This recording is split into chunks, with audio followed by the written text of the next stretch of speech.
Hoy tenemos el enorme privilegio de conversar con dos mentes brillantes del desarrollo independiente de videojuegos, Aldo Mujica y Sandro de la Riva Agüero, fundadores del estudio Dark Dome, un estudio indie profesional que ha tenido un enorme éxito en el mundo del estilo point and click, con juegos que superan el 1.000.000 de descargas gracias a su estética de misterio y sus atrapantes acertijos, todo conectado en un universo compartido que es Hidden Town.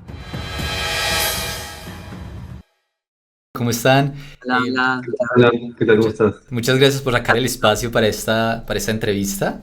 Si quieren, ¿por qué no nos comentan un poco para la comunidad y para su comunidad en qué trabajan, qué es lo que hacen, cuál es su rol en la empresa, en su estudio? Claro, nosotros tenemos una empresa que se llama Dark Dome. Estamos haciendo juegos para celulares. Actualmente ya tenemos 5 años y tenemos actualmente 8 juegos. Estamos por lanzar en un par de meses el siguiente juego. Yo soy el que se encarga de la parte artística. Yo me llamo Sandro. De toda la parte artística, incluido animaciones, la visualización de los escenarios y todo eso. Y Aldo es el que se encarga de hacer que todo funcione perfectamente del área de programación. Cuando yo estaba haciendo la investigación, me pareció muy interesante que antes de Dark Dome había ya un estudio que llevaba aproximadamente unos 10 años, ¿no es cierto? Que eran juegos hechos en Flash.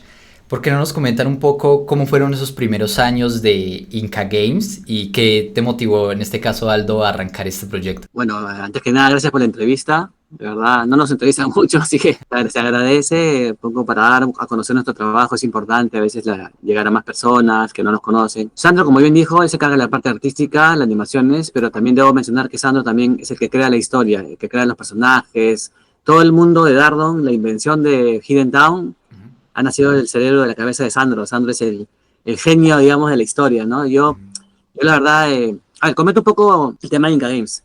Así resumido, ¿no? Como tú bien dices, Inca Games comenzó en el 2007-2008. A raíz, pues, de que ya estaba aburrido de trabajar en un banco y decidí arriesgar por lo que a mí me gustaba, ¿no? Que eran los videojuegos. En ese tiempo, 2007, no habían estudios conocidos en Perú. Había, creo que uno que hacía juegos para Cartoon Network, que yo alguna vez buscando trabajo para tener ingresos, que se llamaba Bangtan, no sé si alguna han escuchado. Era una rareza en Perú porque ellos le hacían los juegos que salían en la página Cartoon Network. Y para mí era alucinante como una empresa peruana podría estar creando juegos de ese nivel, porque yo entré en la página de Cartoon Network y vi los juegos que creaba Bangtan y me pareció alucinante, ¿no? Ese es el único estudio que yo conocía cuando yo decidí aventurarme en el tema de los videojuegos. Primero se creó Inca Games, con juegos que prácticamente eran solamente para Perú. Era juegos de política contra algunos políticos que me caían mal y contra algunos personajes de Perú también que me caían mal, como el dirigente deportivo, ¿no? Entonces, esos juegos, en realidad, cuando tú creas videojuegos, y tú bien lo sabes, no puedes apuntar a una coyuntura o no puedes apuntar a un público reducido. Es bien difícil, digamos, hacer un personaje de un presidente de Perú que solamente es conocido en Perú, tal vez y en sus vecinos, pero nadie lo conoce en el mundo. Entonces, esa experiencia de hacer juegos políticos en realidad no dejaba ingresos porque la prensa le daba una noticia, duraba un día la noticia y al día siguiente se desinflaba todo y yo quedaba sin nada. Pero sí se hizo un poco de ruido y eso te ayuda a empezar. El ruido de la prensa ayudó un poquito a que el nombre Inca Games se haga conocido, digamos, en Perú principalmente. Y cuando saqué un juego de Juanes contra Chávez, que bueno, que paz descanse, ese juego tuvo repercusión en Colombia, en Venezuela, y conseguimos algunas entrevistas, por ejemplo, a Radio Caracol. Ahí como que fue el primer paso donde rompimos un poco la barrera de estar enfrascados en un país. Y ahí se vio cómo las visitas se dispararon, porque jugaron en Colombia, jugaron en Venezuela. Entonces, eso, digamos, abrió un poco las puertas a Sudamérica. Y luego ya cuando decidimos elegir al personaje de Obama lo elegimos porque tenía carisma y era conocido a nivel mundial. Entonces, el primer juego de Obama, o sea, yo estuve a punto, digamos, de tirar la toalla en este tema de los videojuegos porque uno no vive, pues, de su pasión. O sea, uno tiene que vivir, o sea, tiene que ganar algo para poder mantenerse, ¿no? Uno no puede estar así. Cuando elegimos a Obama como personaje de Inca Games, ese juego se jugó en Japón, se jugó en Asia. Ahí nos dimos cuenta que el personaje había resultado, digamos, una buena elección porque abrió países que no habíamos podido llegar. El personaje, digamos, abrió puertas y ahí es donde realmente cambió todo. Un personaje internacional que abrió puertas, te acuerdan, en España. Entonces ya como logramos entrar a hacer crecer la base de jugadores y recién el ingreso por anuncios permitió que yo esté acá ahorita. Que si no hubiera funcionado eso, probablemente yo, digamos, no hubiera aguantado mucho tiempo y estaría trabajando ahorita en un banco o una empresa de Perú, digamos, en sistemas, y el sueño se vería. Yo creo que pasó. También hubo un poco de suerte, ¿no? Yo creo en la suerte también de estar preparado en el momento indicado, tal vez. Bueno, esa es un poco la historia de Inca Games, ¿no? Los juegos de políticos del inicio, luego Obama, que fue el personaje principal, Usamos mucho el tema de películas de cine, series de televisión, personajes de cartoon. Usamos mucho, en su momento, usamos mucho copyright, de verdad, al principio. Antiguamente, en el 2007-2010, el copyright en la web no era tan controlado como ahora. Ahora hay mucho control de copyright, es muy estricto, YouTube, TikTok, todo, ¿no? En su momento no fue así y nos ayudó también un poco a crecer. Ahora se llama Masniac, y cada vez ahora se llama Masniac. Tú puedes entrar a Google Play, te vas a dar cuenta que nosotros ya no tenemos nada de copyright. Todos los personajes han sido cambiados, modificados, rediseñados para no tener problemas con Google, ¿no? Que es ahorita nuestro principal empleador, digamos, ¿no? Vivimos de Google, hay que cuidarlo. Entonces, esa es la historia de poco de Inca Games, ¿no? Que sigue funcionando como Masnia. Entonces, no sé si ahora Sandro puede contar la historia de cómo nos conocimos, cómo es que, digamos, yo como Aldo Mujica, que hacía juegos ya, tenía experiencia con videojuegos, me encuentro con Sandro, que también estaba con la onda de los juegos de escape. A ver, Sandro, no sé si nos puedes contar Claro, un poco. yo he sido siempre ilustrador. Yo dibujaba, me gustan las historias de misterio, dibujos así tipo monstruos, fantasmas. Y siempre publicaba yo eso en mis redes, ¿no? Y aparte, eso era en mi tiempo libre. Yo como emprendedor había creado una casa de escape, de juegos de escape física, acá en Lima. Entonces, te ibas a jugar, por una hora jugabas con tu grupo y tratabas de escapar del cuarto, ¿no? Que es básicamente la temática que usamos en Dark Dome, que son juegos de escape. Entonces, Aldo fue a jugar y jugó con su grupo de amigos y al final nos quedamos conversando porque él también tenía la idea de hacer su cuarto de escape físico. Nos quedamos conversando y luego él me contactó por Facebook diciendo que había visto mis dibujos y que le habían gustado y que si nos podíamos juntar para ver si hacíamos algo juntos, ¿no? Justo en ese paso en el que él estaba empezando a irse para el lado de Google, de cambiar a Google. A móviles. A móviles. Entonces nos juntamos y coordinamos hicimos unas previtas, ¿no? Con unos dibujos que yo había hecho y quedó bacán. Y adelante, no dijimos, pucha, probemos, ¿no? Y felizmente, o sea, salió todo bien. Sí, agregar un poquito esto, la verdad, cuando Sandro y yo nos conocimos por casualidad, ¿no? Como tú sabes, yo fui a jugar a un cuarto escape del dueño y yo quería hacer cuarto escape y por eso hablamos, porque si no se hubiera dado esa conversación, creo, después de haber jugado el cuarto escape, no estaríamos hablando de Dardom, o sea, y bueno, cuando yo le agregué el Facebook, digamos, porque Sandro era un contacto que me interesaba tener, porque yo pensaba pedirle ayuda para hacer mi cuarto escape, empezaba a tenerlo como referencia, como alguien que él lo tenía hecho, y yo, de paso, él tuvo el primer cuarto escape en Lima, ¿no? Que se llamaba Enigmatic, ¿no? Un cuarto escape muy bueno, muy chévere, y la primera vez que yo lo contacté a Sandro, la verdad, cuando yo vi su Facebook, vi sus dibujos, a mí me dejaron muy impresionado porque tenía un arte que yo no había visto en otros lados. O sea, uno ve mucho arte por ahí, dispersado, pero él tenía un estilo muy único y muy especial. Entonces yo, cuando vi su dibujo, dije, wow, o sea, no pensaba que el chico que estaba en la cuarta de escape dibujara tan bien, con una temática tan única, que es lo que te ayuda a diferenciarte, ¿no? Cuando le conté la idea, me acuerdo que la primera pregunta que él me hizo, y creo que todos los emprendedores siempre tenemos esa pregunta en la cabeza, es, ¿vamos a poder vivir de esto? Esa fue la pregunta que él me hizo, ¿no? Yo que ya había pasado por una experiencia ya de empezar de cero, yo fui claro con él y fui sincero porque creo que hay que ser sinceros en todo, ¿no? Total. Dije, mira, se puede vivir de eso, pero vas a tener que tener paciencia. Porque esto va a demorar. Yo me acuerdo que le dije a Sandro que de 1 a 2 años le dije. Si estás dispuesto a esperar, estás dispuesto a, digamos, a aguantar ese tiempo en la cual vamos a tener que empezar la curva de inicio para poder ganar jugadores y lo vas a aguantar, chévere. Pero ten en cuenta que puede durar 2 años hasta que podamos vivir de esto. Y dicho y hecho, ¿no, Sandro? Creo que pasaron 2 años. 2 años en la cual creo que ya los ingresos ya fueron, digamos, decentes. Sí, ya como para ya dedicarnos a esto enteramente, ¿no? Claro. A mí me da mucha curiosidad, o sea, me parece antes que nada muy impresionante, o sea, literalmente es casi el destino, ¿no es cierto? Si no Sí, hubiera claro. hecho una pregunta, si no hubiera tenido el cuarto, si ese día no hubieran abierto el escape room. Claro, total. Entonces es lo que tú dices, Aldo, el lugar, el estar en el lugar apropiado en el momento apropiado, ¿no es cierto? Sí. A mí me da mucha curiosidad cómo llegó un momento en el que el formato Flash empezó a quedar atrás, ¿no es cierto? Y ya empezaron formatos nuevos. ¿Cómo fue ese proceso? ¿Cómo dieron inicio a Dark Dawn? ¿Cómo fue ese proceso en el que dejaron de lado el formato Flash y empezaron este nuevo formato? ¿Y qué programa usan? Me da también mucha curiosidad. A eso yo respondo porque creo que soy de parte técnica. Claro, lo que pasa acá es que mucha gente no sabe que los juegos que tenemos en móviles, sean los de Maniac y los de Dardon, están en plataforma Flash.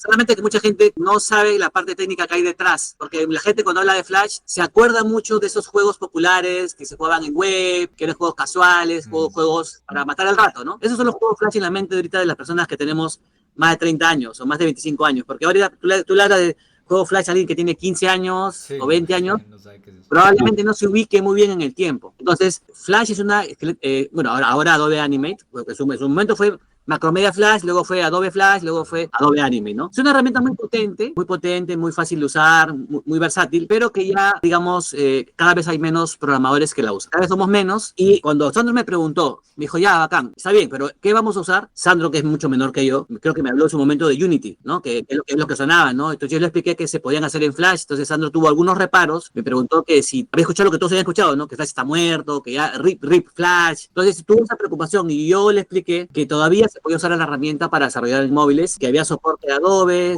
Entonces, en ese momento le expliqué, le mostré, entonces Sandro entendió que todavía, digamos, era una herramienta que todavía tenía para algunos años más de vida y nos iba a permitir, digamos, empezar. Claro, con Sandro ya hemos hablado de que tenemos la necesidad ya de migrar nuestro motor, el motor que hemos creado, a la plataforma de Unity o a Godot o a alguna otra herramienta que permita, digamos, reprogramar o migrar o actualizar nuestro engine de point and click, porque nosotros usamos el point and click, el engine point and click de Inca Games en su momento, ¿no? Que a lo largo del tiempo se ha mejorado. Ahora, por ejemplo, para nuestro nuevo juego Hidden Memories va a haber una nueva funcionalidad que es la del nuevos logros con juegos interactivos, ¿no? Que se ha sido idea de Sandro, y hemos tenido que adaptar el motor también para que soporte ahora esa funcionalidad integrada en el juego de Hidden Memories que ahora van a ver. Seguimos usando Adobe Animate Flash, como se recuerda, ahora se llama Adobe Animate, y lo que permite que se pueda jugar en móviles es la plataforma de SDK, o para no enredarnos, las librerías de programación de Adobe Air. Entonces, con Adobe Air podemos exportar para Android, que estamos ahorita,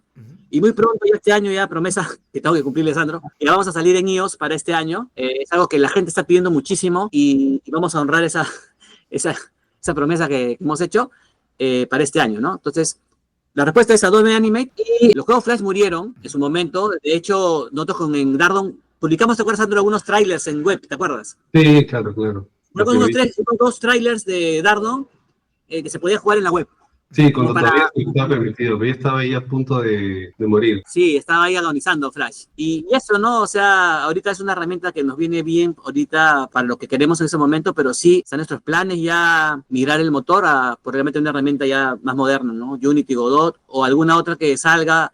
Ahora con la IA seguramente van a haber cambios, ¿no? Hay que estar atentos y preparados. Total. Eso me parece muy interesante. O sea, le han sacado el jugo lo más posible a esta herramienta. Digamos que lo que cualquier otra persona hubiera hecho es, ok, Flash está desactualizando, vamos a cambiar de una y cambiar todo un proceso. Pero pues yo creo que una decisión muy inteligente, ¿no? El sacar el jugo lo más posible y intentar como buscar la forma de aprovechar los conocimientos que ya tienen, ¿no? Sí, eso nos acortó el tiempo, por ejemplo, porque al usar Flash yo ya tenía todo eso programado en cuanto al motor de point and click. Entonces ya no era una preocupación, digamos, que empezar de cero en la programación. Entonces eso nos acortó el tiempo. Y hasta ahorita, digamos, está respondiendo, habría que ver, ojalá nomás que no ocurra algo que no queremos, ¿no? Que siga vigente por unos años más y nos dé tiempo para el cambio, para migrar. Hice una publicación en las historias anunciando que vamos a tener este espacio de entrevistas y preguntándole a la comunidad. Salieron muchas preguntas súper interesantes. Me gustaría tomar algunas de nuestros seguidores. Se repitió mucho un tipo de pregunta. ¿Existe Hidden Town? ¿Está en algún lugar del planeta? Esa es una cosa. Ustedes hicieron algo muy interesante que no se ve en otros estudios, y es que ustedes tienen un universo conectado. O sea, todos los juegos que ustedes están haciendo ocurren dentro del universo de Hidden Town, ¿no? Sí. Entonces, la pregunta es, me imagino que es para ti, Sandro, que eres el encargado de la historia y toda la parte artística, y es, ¿ustedes tienen un roadmap propio para desarrollar el juego de escape? O sea, ¿cómo se les ocurre? ¿Cómo hace para que todo esté conectado, ¿no? La historia con los acertijos. Cuando empiezan un videojuego nuevo, un proyecto nuevo, ¿cuál es el proceso creativo? Ya, ok. Primero empezamos a crear todo, sacamos un juego, ¿no? El primero que fue The Girl in the Window, para probar, ¿no? Pero nos gustó la historia y nos gustó la idea de que todos los siguientes juegos puedan ocurrir dentro de un mismo universo, ¿no?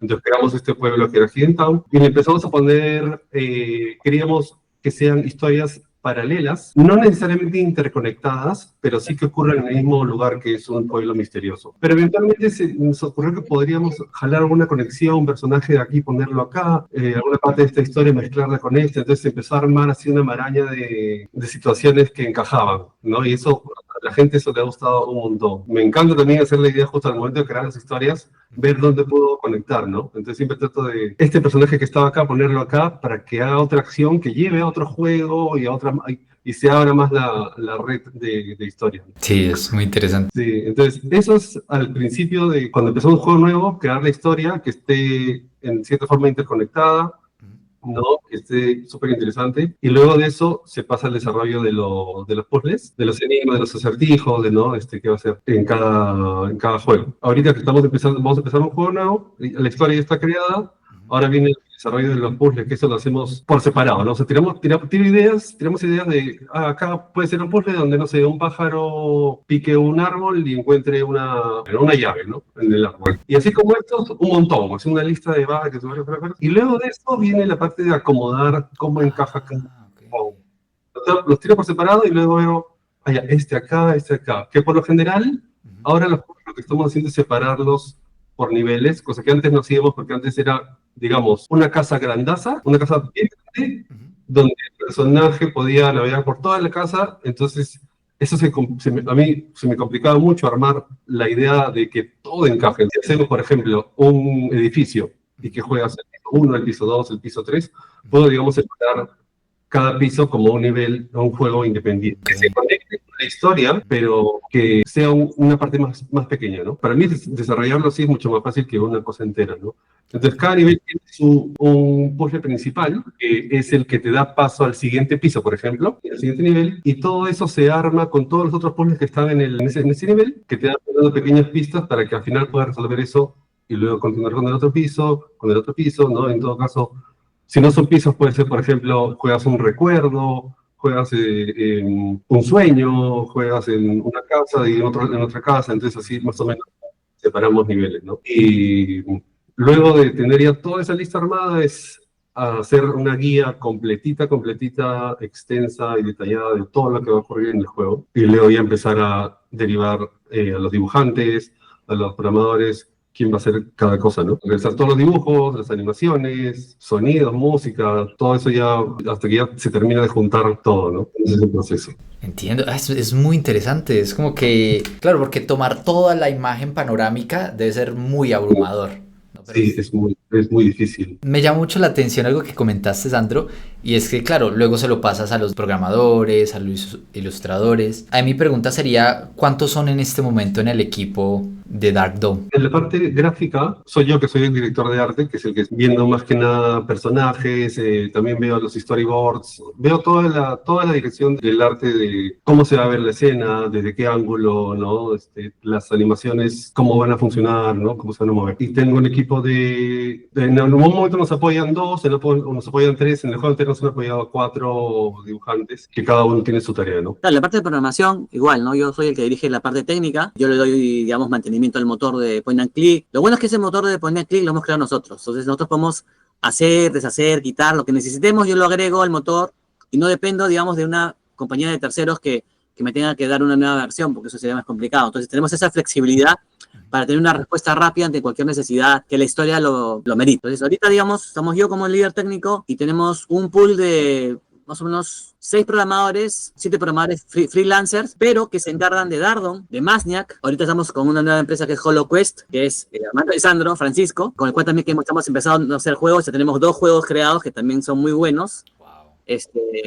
HoloQuest, y ahora otra empresa que es Cracked Maze, que hemos empezado con un socio también. Entonces, ese pool de programadores yo lo manejo para hacer todos los videojuegos de las empresas. Entonces, ¿por qué? Porque tengo un personal ya entrenado de varios años que me ayuda. Entonces, lo que hacemos es hacer los juegos en paralelo. Entonces, somos más o menos 7 programadores conmigo. Y algo importante que quiero aclarar es que la traducción, ahorita no sé si tú sabrás, se está traduciendo a 7 idiomas, 7 idiomas. Español, inglés, francés, alemán, italiano, ruso, portugués. Entonces, tenemos traductores humanos, personas. Ahora ya no. A partir de Hidden Memories es el primer juego que va a salir enteramente traducido por la IA. Entonces, de 7 idiomas vamos a pasar a muchos más idiomas. Probablemente sean 30 idiomas. Claro. apoyados con la traducción de la IA. Ese es el primer juego, por ejemplo, que va a salir en árabe. Wow. Y hay mucha gente, justo se ha creado un grupo, ¿no, Sandro? Que hemos visto, se ha creado un grupo en Facebook, donde hay mucha interacción de personas que hablan idioma árabe. Entonces, y pedían mucho, ¿no, Sandro? Pedían Sí. árabe, pedían chino, pedían... Entonces, ahora vamos a poder ya llevar un poco más, localizarlo ya en otros países, ¿no? Hacer localización por idioma y esperamos que haya una buena respuesta, que jueguen mucho en esos nuevos idiomas que vamos a tener disponibles para Hidden Memories, y luego ya vamos a ir actualizando los juegos anteriores a esa cantidad de idiomas que espero pues que sea bien recibida por los jugadores. Me llama mucho la atención algo que normalmente uno de los temas, pienso yo, que es más complicados de lanzar un videojuego, ¿no es cierto? Es la parte de marketing y publicidad. Me pregunto ustedes cómo llevan eso, no sé si tienen un equipo aparte o lo hacen entre los dos. ¿Cómo han logrado crear esa comunidad tan grande de Dark Dome y de las otras empresas? En realidad, no hemos hecho campañas de marketing, felizmente. Todo ha sido boca a boca. Por ahí que eventualmente hice unas pruebas de algunos posts en Instagram. No le puse mucho, le puse un saldo de $30, creo. 3 veces creo que hice eso. Pero, o sea, sí resultó en seguidores, pero en verdad la mayor cantidad ha sido, en todos estos 5 años, Orgánico. ha sido orgánico. Entonces, lo que yo hago, yo me encargo de manejar las redes, hago posts, ¿no? Para promocionar los juegos, pero no es que le ponga plata para financiar para que mueva, ¿no? el marketing. Pero sí tratamos de comunicar eventualmente haciendo reels, ¿no? Algunas publicaciones. Yo quiero agregar algo, ¿no? O sea, como tu canal de desarrollo de videojuegos, y hay mucha gente tal vez que está pensando o quiere empezar a hacer videojuegos, el inicio es un poco difícil, ¿no? O sea, como yo le comenté a Sandro, cuando yo traté de convencerlo, porque tuve que convencerlo, porque, digamos, había muchas dudas en Sandro que yo también ya había pasado. Yo le dije que la ventaja que teníamos al empezar Dardon era de que yo podía, digamos, de alguna manera, mostrar los juegos de Dardon a mi gente que me seguía ya de Inca Games. Claro, eso también. Yo creo que eso ayudó al inicio, porque de alguna manera u otra tuvimos una base inicial, ¿no? Una base crítica inicial que ayudó que los juegos de Dardon, digamos, tuvieran un empujón inicial. Que luego ya Dardon, por la calidad de los juegos, por la historia, por lo interesante, lo único, ¿no? de la propuesta, ya generó su base de seguidores que fue ya mucho mayor, y ya, digamos, ya yo creo que la gente que juega Magnac y Dardon ya se ha separado. O sea, quedan muy pocos desde el inicio. Siempre es importante entender eso, ¿no? Porque a veces yo veo gente a veces que ve los videojuegos como una oportunidad y empiezan, y su juego, digamos, pese a que es bueno, lo publican en Play Console, Google Play Store, o tal vez en iOS. Que ahorita, por ejemplo, invertir en publicidad para promocionar un videojuego de móviles es caro, no es barato. O sea, para una empresa que hace videojuegos y que gana anuncios que gana con los anuncios de publicidad como nosotros, realmente también tenemos, digamos, un producto premium para compra de no ver publicidad. Yo entiendo que cuando alguien comienza y quiere, como lo que tú dices, ¿no? Cómo llegar, cómo hacerse conocido, o tienes dinero para invertir y una campaña, no sé, Play Console o Facebook, qué sé yo, o la otra que te queda es, no sé, mover redes o en foros. Orgánico. Es complicado, ahora más que nunca, porque cada vez hay más gente haciendo videojuegos, peleando por el pastel, peleando por una tajadita del pastel grande, y cada vez es más competitivo. El nivel de calidad de los juegos ha subido muchísimo, y se va a complicar aún más ahora con lo que la IA va a poder hacer dentro de pronto con los videojuegos. La oferta, yo veo que la oferta va a crecer muchísimo. El marketing que uno usa ahorita, digamos, pues podría quedar obsoleto mañana. Gracias a Dios, Dardon, yo estoy seguro que es por la propuesta única y por la digamos, la presentación del juego, la calidad, logró esa base que tenemos ahorita de jugadores, yo diría que fidelizados. La base de Dardon es muy activa. O sea, los seguidores de Dardon, hoy en día, digamos, Sandro publica un post y en ese mismo día tenemos una respuesta de interacción muy alta. Wow. ¿Por qué? Porque es una base que está pendiente, esperando tal vez el siguiente juego de Dardon, ¿no? Entonces, ¿dónde dirían que se encuentra el orden de importancia? ¿Es la calidad del producto, marketing? ¿Y pondrían algún elemento extra? No, yo podría decir que Sandro ha logrado crear un universo único. Es una propuesta, por ejemplo, que no la ves en otros lados. O sea, total. Yo creo que el poder de los juegos de Dardon es la historia que Sandro ha logrado crear, con esos personajes, esa temática que la gente ha encontrado como algo novedoso y que les ha gustado. Yo creo que ese es el punto fuerte de Dardon. La historia, los personajes, cómo ha conectado el universo. La parte gráfica es muy buena, pero yo creo que la historia por sí sola es lo que hace que Dardon brille ahorita y que tenga muchos jugadores que les gustan los juegos, ¿no? O sea, no sé si Sandro quiere agregar algo, pero tenía que decirlo yo porque Sandro no lo iba a decir. O sea, sí, de hecho le ponemos mucho, mucho amor a los juegos, a la realización, a las historias y todo eso para que pueda llegar realmente a la gente. Sí considero que el marketing es importante, pero yo estoy bien concentrado, los dos estamos bien concentrados en la realización del juego para que quede tan bien que muchas veces dejamos de lado el marketing y a veces me doy cuenta y no he posteado nada en redes hace 4 meses, 5 meses y me olvidé completamente. Sí. Y empiezo a poner, pero mi concentración está en los juegos, pero sí considero que deberíamos tener, no sé si un área de marketing, pero mover más voz, tener más tiempo para comunicar cosas, ¿no? Para mover las redes, porque eso de hecho ahorita genera mucho movimiento. Para mí ahorita es imposible poner algo todos los días, ¿no? Pero al menos trato de poner días a la semana, en TikTok y Instagram más que nada, que es donde más se mueve. Pero sí, marketing es bien importante, de hecho, también. Es muy impresionante, yo creo que queda como una lección el cómo se nota eso, que justamente ustedes se enfocaron tanto en la calidad del producto de su videojuego, que el marketing se empezó a dar pues, de una forma Claro. como mucho más fluida, en lugar de hacerlo al revés, de meterle mucho presupuesto, mucha energía al marketing y de pronto no tanta calidad al producto, ¿no? Sí, Sí, no, sí. tomó tiempo. Por ejemplo, voy a decir, ¿no? Cuando yo le dije a Sandro que esto podía tardar un par de años, Sandro no tenía idea de cómo iba a desarrollarse esos 2 años. Yo más o menos tenía una idea y cuando sacamos el primer videojuego, Girl in the Window, me acuerdo, los primeros días, como tenía el empuje un poco del impulso de los juegos de Zika Games, digamos hubieron descargas, todo chévere, ¿no? Y después de un tiempo bajó muchísimo el ingreso. Sandro, me acuerdo que miramos el ingreso de publicidad, estábamos ganando creo que un sol diario, un sol más o menos es $0.25, más o menos, un dólar entre cuatro. Eso podría desanimar a cualquiera, ¿no? O sea, podría tú decir que, pucha, ya fuimos, ya no hay forma, ¿no? Pero felizmente Sandro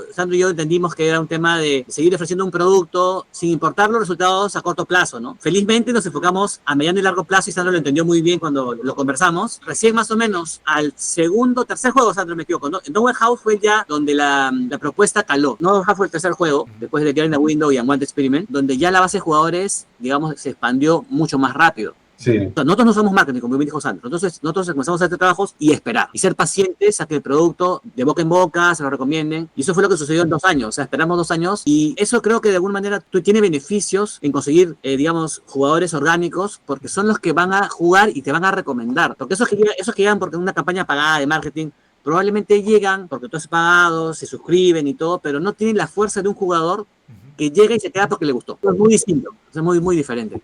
Total. Me parece muy interesante. Y más porque, claro, ese proceso orgánico capaz al inicio, pienso yo, es un poco lento, pero eventualmente llega a un punto en el que es muy sólido, ¿no es cierto? Como usted dice. Sólido.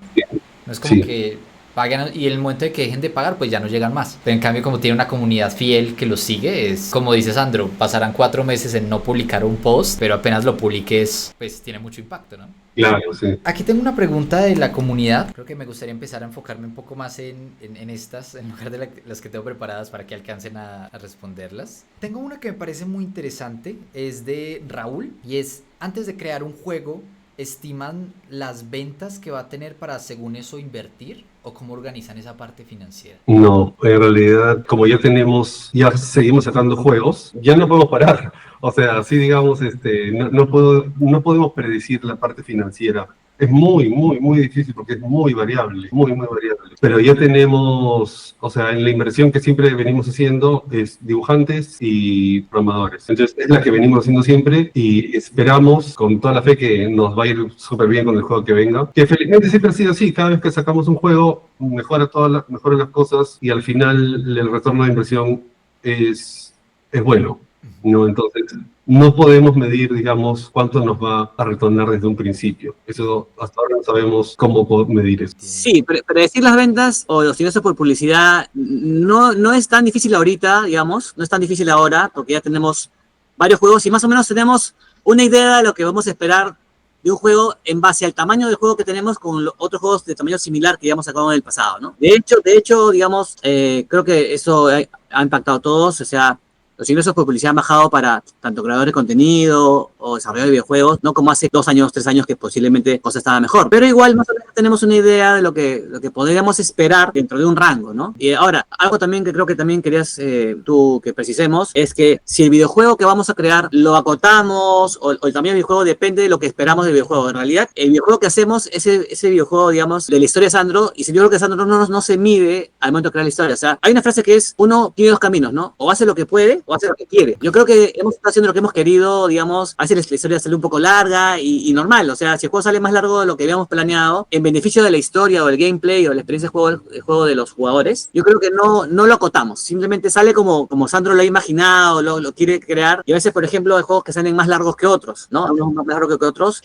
¿Por qué? Porque así debe ser. La historia no se puede restringir. Si se imaginó de una manera, creo que Sandro se encarga de que salga como lo tenía imaginado de principio a fin, ¿no? Y si algunos juegos tienen mejores resultados que otros, eso ya es un poquito ya variable, ¿no? A veces, por ejemplo, ¿no? El juego de Nowhere House fue juego, digamos, que rompió un poco el tamaño que tenemos acostumbrados a los jugadores. Guard in the Windows fue un juego corto. And One Experiment tenía un tamaño, digamos, de 3 Guard in the Windows en cuanto a longitud de juego. Y Nowhere House ya fue un juego ya largo. Entonces ahí es donde nos dimos cuenta que juegos largos funcionaban muy bien. Entonces es por eso que los juegos son más largos, cada vez más largos, creo, porque ahora... Cada vez hemos hecho juegos un poquito más largos, más extensos, ¿no? Y entonces tiene muy buenos resultados. No, me parece muy interesante. Es como que ustedes encuentran esos patrones en cómo reacciona su audiencia. Como, ok, este tipo de juego le gustó más a mi audiencia, le gustó menos, vamos a hacer más de esto. ¿Ustedes hacen eso o es como...? Sí, de hecho es ir avanzando. Esto es impredecible si es que recién empiezas, pero cuando vas avanzando ya sabes más o menos qué le va gustando a tu público y sabes qué resultados vas teniendo. Eso varía demasiado del tipo de juego que vas a hacer, ¿no? Entonces ya más o menos tenemos una idea de cómo va a ser el resultado por el tipo de juego que hacemos, por la extensión, por la acogida que tenemos, por la comunidad. Entonces ya podemos ir estimando eso, pero eso, si tú empiezas desde cero, es imposible predecir cómo te va a ir. Tienes que hacerlo sí o sí. Ok, entiendo. Hablando de empezar desde cero, la mayor parte de mi comunidad es personas que quieren crear sus propios videojuegos, ¿no? ¿Qué le dirían ustedes a una persona que, de hecho, justamente tengo aquí una pregunta, me pareció interesante, y es, ¿qué le dirías a alguien mayor de 30 que quiere empezar a crear videojuegos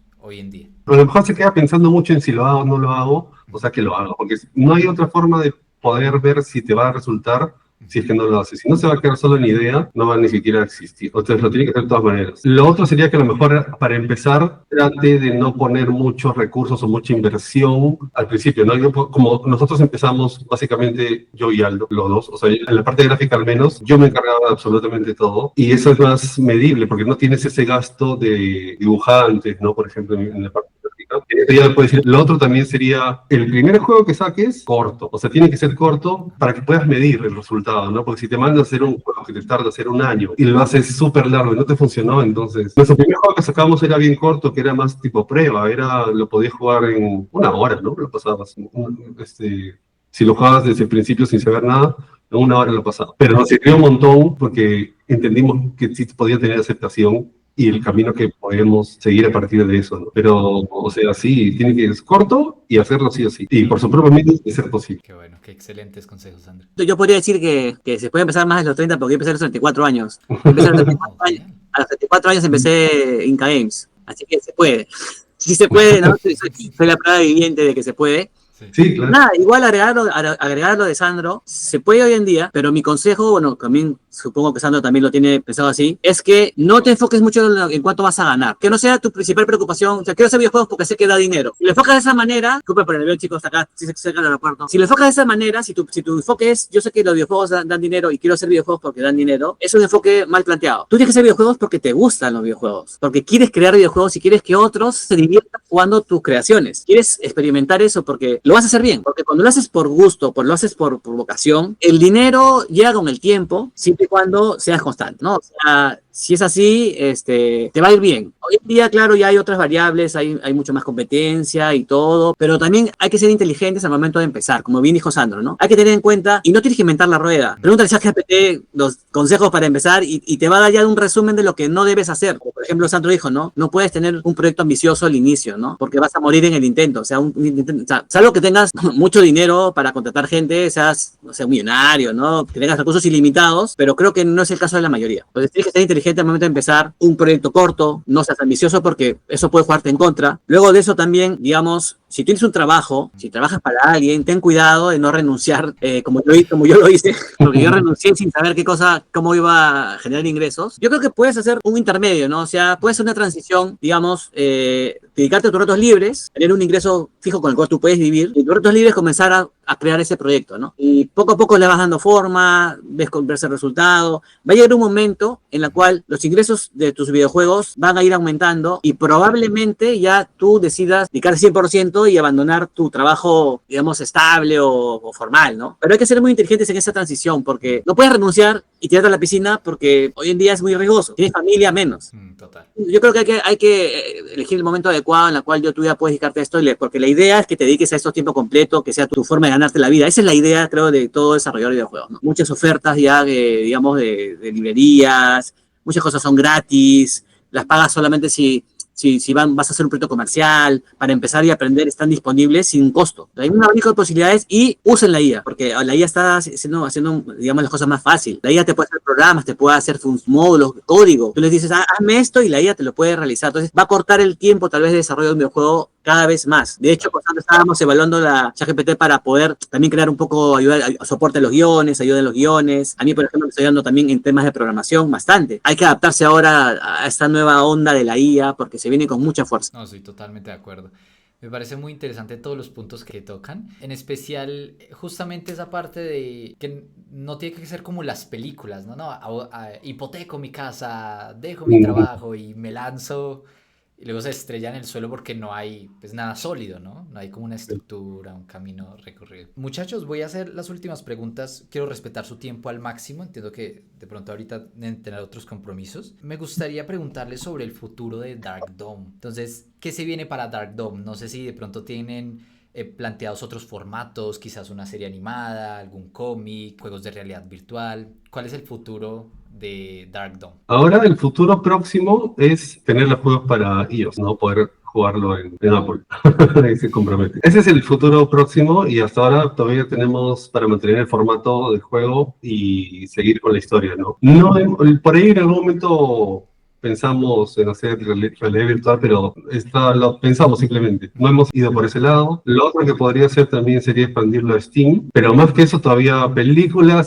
Sería increíble que venga Netflix y nos diga quiero hacer una serie de Dark Dawn, les compro. Algo así sería increíble, ¿no? Pero sí, todavía no hay proyecto de eso. Cómic tampoco. Más que nada, como te digo, estábamos nosotros 100% metidos en los juegos y por ahí todavía va a seguir la ruta, ¿no? Las metas para este año eran primero lograr expandir los idiomas. Idom Memories ya va a salir con probablemente 30 idiomas o un poco más. Luego la siguiente meta para este año es, como dice Sandro, iOS. Eso ya es un pendiente que tiene mucho tiempo. Luego, como dice Sandro, tal vez ver si podemos ingresar a Steam. Luego de eso, una meta técnica por el lado de la programación es migrar a otro motor, ¿no? Probablemente Unity, Godot o alguna otra herramienta que salga en ese momento que tenga lo que necesitamos. Luego de eso, digamos, en cuanto a seguir produciendo videojuegos, tal vez un poco más rápido, mejorar el tiempo que sacar un nuevo videojuego, ¿no? Pasamos 4 o 5 meses creando el videojuego y nuestros seguidores están un poco esperando que seamos más rápidos, ¿no? Entonces, de hecho, ya creo que es el segundo juego, tercer juego que Sandro ya usa ya un equipo de artistas, ¿no, Sandro? Sí. Claro, entonces eso ha mejorado un poco la velocidad y esperemos pues